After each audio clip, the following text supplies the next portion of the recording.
रात के अंधेरे में खूबसूरत चीजें भी भयानक लगने लगती हैं। फिर ये तो सुहागपुर का रहस्य था, जो अब अंधेरे में अपने और भयानक रूप में सामने आया था। सुहानी और रवि दोनों ही अंधेरे के उस भयानक रूप को देखकर हैरान थे। सुहानी, ये जो कुछ भी अभी मैंने देखा, क्या वो सब तुमने भी देखा था ना? अंधेरी रात, सुनसान इलाका, दूर दूर तक सिवाय अंधेरे के कुछ भी नजर नहीं आ रहा है। ऐसे में हमने जो कुछ भी देखा वो। दोनों बातें कर ही रहे थे कि रघु काका वहां पर आ गए। अभी आपने जो देखा वो सिर्फ आपको डराने के लिए एक भ्रम था। सुहागपुर में न जाने कितने राज दफन हैं, और साथ में दफन है राज परिवार की खुशियां। बरसों से इस परिवार ने अंधेरे के सिवाय और कुछ भी नहीं देखा। काका, आप ये सब क्या कह रहे हैं? मुझे कुछ भी समझ में नहीं आ रहा है। बेटा, तुम्हें शिकायत है ना कि तुम्हें राजा साहब ने अपने आप से दूर क्यों रखा? मैं भी एक बेटी का पिता हूँ, उनके दिल का हाल अच्छी तरह से समझ सकता हूँ। एक रात ऐसी नहीं बीती होगी जब उनकी आंख तुम्हें याद कर नम ना हुई हो। वो खुद को दुनिया का सबसे मजबूर पिता समझते थे। काका, आप पहेलियां बुझाए जा रहे हैं, बताइए ना आखिर क्या बात है? हंसते खेलते इस राज परिवार को काली की ऐसी नजर लगी कि सब कुछ खत्म हो गया। सुहागपुर शमशान बन चुका है। यहाँ पर जिंदा लाशें रहती हैं। जिंदा लाशें मतलब? आप हैरान हो? आपके सारे सवालों के जवाब मिलेंगे, आइए मेरे साथ। कहते हुए रघु आगे आगे जा रहा था। रवि और सुहानी उसके पीछे चलने लगे। महल से निकलकर वे लोग जंगलों में पहुंच गए। चारों तरफ नजर घुमाई तो वहां कोई नहीं था। फिर अंधेरे में चलता हुआ एक साया नजर आया। वो इस कदर आगे बढ़ रहा था मानो उसकी आंखें उस अंधेरे में देखने की अभ्यस्त हो। हाथ में छोटी टॉर्च लिए वो लोग आगे बढ़ते जा रहे थे। जंगल के बीचों बीच जो उन लोगों ने देखा वो किसी की भी रूह कपाने के लिए काफी था। बड़े से पेड़ पर कई सारी लाशें लटकी हुई थी। कुछ सड़ी हुई कंकाल बन चुकी थी। ये देख सुहानी की चीख निकल गई। रघु ने तुरंत उसके मुंह पर हाथ रखा और वो लोग तभी बहर महल वापस लौट आए। काका, अब ये मत कहना कि अभी जो कुछ भी मैंने देखा वो मुझे डराने के लिए रचाया गया मेरी आंखों का भ्रम था। बिटिया, वो तुम्हारी आंखों का भ्रम नहीं था, बल्कि सुहागपुर की सच्चाई थी। इतनी सारी लाशें, आप लोगों ने पुलिस में कंप्लेन क्यों नहीं की? Police complain? उन लाशों में 3-4 लाश तो पुलिस वालों की ही थी। कुछ समय के बाद तो पुलिस वालों ने भी इस और ध्यान देना छोड़ दिया। अब तुम ही हमारी उम्मीद हो। मगर मैं ही क्यों? बिटिया, क्योंकि तुम रघु कुछ और कह पाता उसके पहले ही राजा साहब वहां पर आ गए और उन्हें देख रघु खामोश हो गया। रघु, हमने तुम्हें मना किया था ना कि बिटिया को कुछ भी नहीं बताना है। सुहागपुर को उसके हाल पर छोड़ दो। तुम्हारी जिद पर हमने एक बार बिटिया को यहाँ पर बुला लिया, मगर अब सुहानी, कल तुम वापस यहां से जाओगी। मैं नहीं चाहता हूं कि इस नर्क में तुम्हें कुछ भी हो। तुम मेरे पास मृदुला की आखिरी निशानी हो, और मृदुला मेरा सच्चा प्यार। आपके प्यार ने ही तो सुहागपुर की ऐसी दशा करती है। वो आपकी जिंदगी में ना आती और ना ये सब कुछ होता। महाराज, रघु, अपनी जुबान पर लगाम दो। खबरदार, इसके आगे अगर कुछ और भी कहा तो तुम्हारी चमड़ी खींच लूंगा। महाराज, आप कहेंगे तो अपनी चमड़ी के जूते बनवा कर आपको मैं खुद पहना दूंगा, मगर सुहागपुर की ये दशा मुझसे और बर्दाश्त नहीं होती। बिटिया को सब सच बताना ही होगा। जी पिताजी महाराज, अब जब तक मुझे सब कुछ पता नहीं चलेगा मैं कहीं नहीं जाने वाली। यदि मैं सुहागपुर की खुशियाँ लौटा सकती हूँ तो मैं तैयार हूँ, चाहे इसके लिए मुझे मेरी जान ही क्यों न देनी पड़े। आप हमें सब बता दीजिए। सुहानी के पूछने पर रघु उसे सारी कहानी सुनाने लगा। किसी समय में हमारा सुहागपुर बहुत ही समृद्ध राज्य हुआ करता था। गवर्नमेंट के आने के बाद भी लोग राजा साहब को ही अपना राजा मानते थे। उनकी और बड़ी रानी माँ की बहुत इज्जत थी, मगर उनकी जिंदगी में काल का साया बनकर आई मृदुला। मृदुला तो माँ का नाम था, हमारी माँ का, राजा साहब की पत्नी का। हाँ, वो राजा साहब की पत्नी थी, मगर दूसरी, उन्होंने खुद की ही बहन का घर उजाड़ दिया। आपकी माँ यानी छोटी रानी साहिबा काला जादू जानती थी।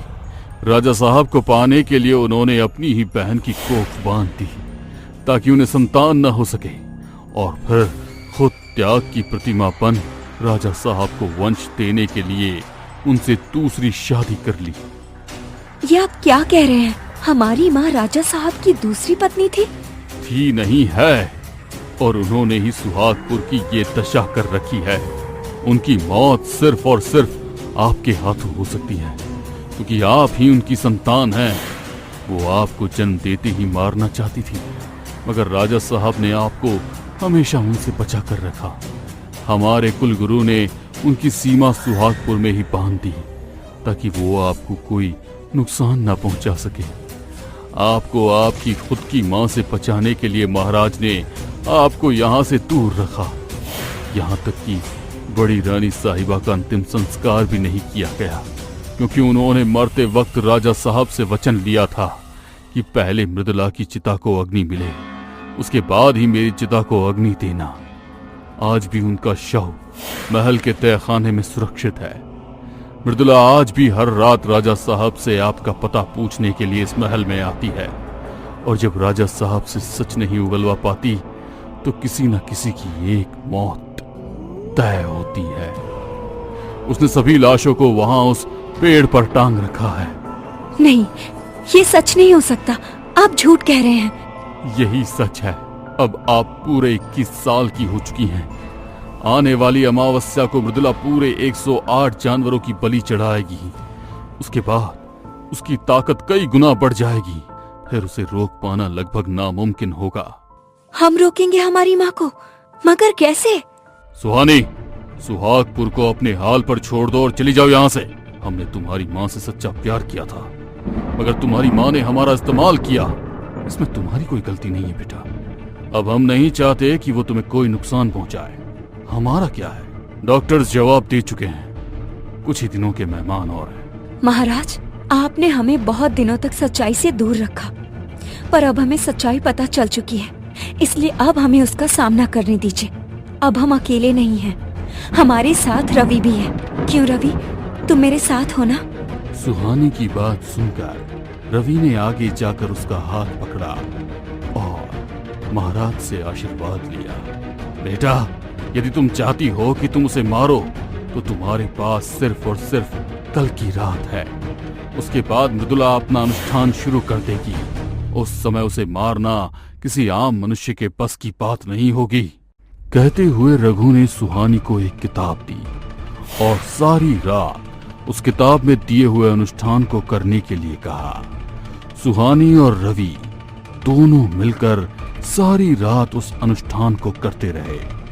अगली सुबह जब उसका अनुष्ठान पूर्ण हो गया तो अनुष्ठान में रखी हुई तलवार चमकने लगी थी। रात को रवि और सुहानी रघु के साथ जंगल की तरफ बढ़ने लगे। सुहानी के हाथ में अनुष्ठान की तलवार थी। जंगल में जानवरों के रोने की आवाज साफ सुनाई दे रही थी। तभी उस पेड़ पर जहां पर सारी लाशें टंगी हुई थी, वहां वही औरत नजर आई जो उस रात महल की छत पर आई थी। उसने सुहानी पर हमला किया, मगर सुहानी उसके लिए तैयार थी। सुहानी ने तुरंत ही अपनी तलवार से उस पर वार किया। वो धुआं बनकर वहां से गायब हो गई। आपको अभी ऐसे कई सारे छलाओं का सामना करना पड़ेगा। जंगल में जानवरों के रोने की आवाज आ रही थी। वो लोग अब उस पेड़ के पास पहुंच चुके थे जहां पर मृदुला भी मौजूद थी। आ गई मेरी बेटी सुहानी। बहुत वर्षों से मैंने तेरा इंतजार किया। अब तो तू पूरी 21 साल की हो गई है। मुझे पूरा यकीन था कि तू जल्दी आएगी। एक बार अपनी माँ के गले लग जा।